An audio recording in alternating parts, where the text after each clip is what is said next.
Right. Well, I think the billionaires are getting ready to flee. The fiat billionaires are getting ready to flee. There are many billionaires in our group right now have billions of sats, and they're going to stay right here for Renaissance 2.0. We're creating it. The incredible shrinking dollar is so obvious because of Bitcoin. Bitcoin is exposing and revealing the truth. And the truth is obvious to the likes of Richard Branson, who, by the way, is a very early holder of Bitcoin and accepted one of the very first companies in the world to accept Bitcoin back in like 2011 or 12. So, yeah, 2012 for Virgin Galactic. And the thing is, like, he's seen the writing on the wall. You better escape while you can. So if they, if maybe their plan is like they see the writing on the monetary wall, they see the incredible shrinking dollar, they see their privilege ending, they see the end of, the Cantillon effect, and they're going to get the hell off this planet. Yeah, it's amazing that the Virgin Galactic took Bitcoin to secure places on his space shuttle, and he converted it immediately to fiat money. Didn't hold any on his balance sheet. So the people who bought those tickets when Bitcoin was a few $100s are probably regretting that choice. They talk about people wasting money on buying a toaster or a camera with Bitcoin back in 2011, 2012. Imagine putting up $250,000 or $500,000 for 2 seats back then. Would now be worth over $1 billion. And of course, they didn't keep it in their balance sheet either. So that's the way things were back in 2011. Their emphasis on payments was really strong at that time. And digital gold, as we now have come to understand more fully, was still not firmly entrenched in the mindset. Right. It was the Winklevoss twins who bought 2 tickets aboard this. They spent, I think, 215 Bitcoin each to secure a spot. So that would be worth millions and millions and millions of dollars today. So they have plenty. But yeah, I guess I think it was via BitPay, right? That Virgin Galactic had a deal. Richard Branson was an investor. But of course, Roger Ver kind of blew that company up too. The incredible shrinking dollar, you have this world reserve currency still, having an identity crisis, trying to figure out kind of how to piece together this empire, this disintegrating empire. Oh, yeah. Well, all that money printing went to China, and now it's coming back in the form of higher prices. And it's structural, it's secular, it's not temporary, and it's the beginning of an inflationary era. The only thing we have to look for to really confirm this would be A, the bond market, and B, the US dollar. So the US dollar is moving up, which would imply deflation. So that's giving us a counter signal. And also the bond market continues to trend higher. The 10-year, is it going to go below 1%? I mean, it could, I suppose. But at some point, it does run out of speed. It's a lot closer to the end of that cycle than the even the near to the end. It's getting down to the very bitter end.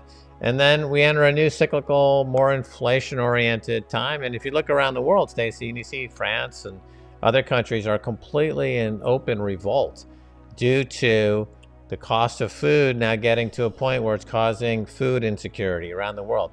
Many millions of people in the last few months have now entered into what's called food insecurity. So the price of food has gone up beyond their ability to survive. We saw this in Egypt right before Mubarak was overthrown during the Arab Spring, and we've seen this before. We saw it in Athens, Greece. We've seen it happen. The U.S. is insulated to some degree. There was $6 trillion sent out in stimulus. A lot of people paid down their credit cards, but they're starting to travel now. Flights domestically in the United States are totally booked up, 100% capacity. I think international travel maybe isn't as easy. The freight costs, the containers from China, from Shanghai to Los Angeles, are up 500% in the past year. And even adjusting for, the collapse in trade last year for some bit of it, like even back to 2019, it's way up. Volume is up from the previous all-time high. The previous all-time high in volume of actual goods coming from China to, Los Angeles is was in 2017. Now, the 2020 passed it to June 2020, passed it by 26%. Mm-hmm. So all of that stimulus, all of that printed money is making its way to China. How long they continue to send us their goods for this incredible shrinking dollar, we don't know, but that is the spanner in the works of this whole plan to have everybody have UBI and free money and all sorts of stuff. We'll see. But Max and I were around and reporting in the lead up to the Arab Spring, which started in 2010 and 2011.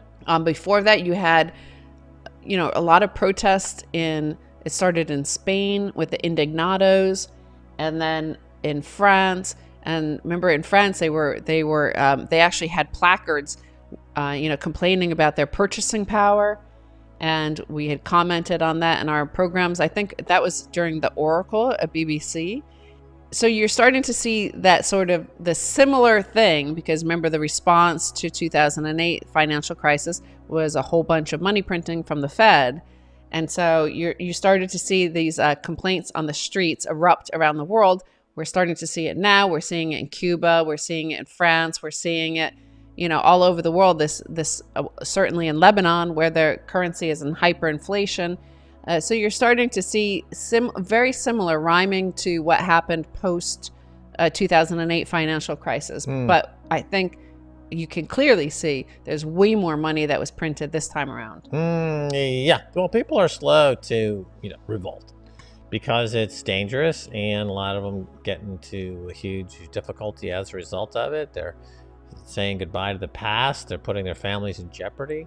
But if you keep pushing people to the brink, eventually they're going to revolt. And so that's where we're at now. The policymakers have known now for 20 years that all of the central bank policies like quantitative easing and everything related to that is a huge drain on the economy and a huge wealth transfer from the 98% to the top 1/10 of 1%.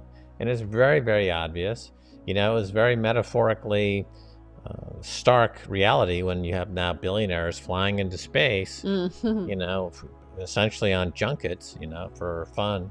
And, you've got 90,000 now opiate overdoses in America. So, how many people had to die to send Richard Branson to outer space, to send Jeff Bezos to outer space? That's really sad. But people are now sick of it. So they're just going to revolt. I mean, it's not rhetorically interesting to say this is fair, this is not fair, this is good, this is bad. It's just there's a revolt coming, or a revolution, and we're going to be living through it. And that's very exciting. As journalists, it's very exciting. As Bitcoiners, it's great, because we're going to see our Bitcoin go to multi-$100,000 per coin as central banks disintegrate. Okay, I'll take it. We've been predicting it, and now it's here.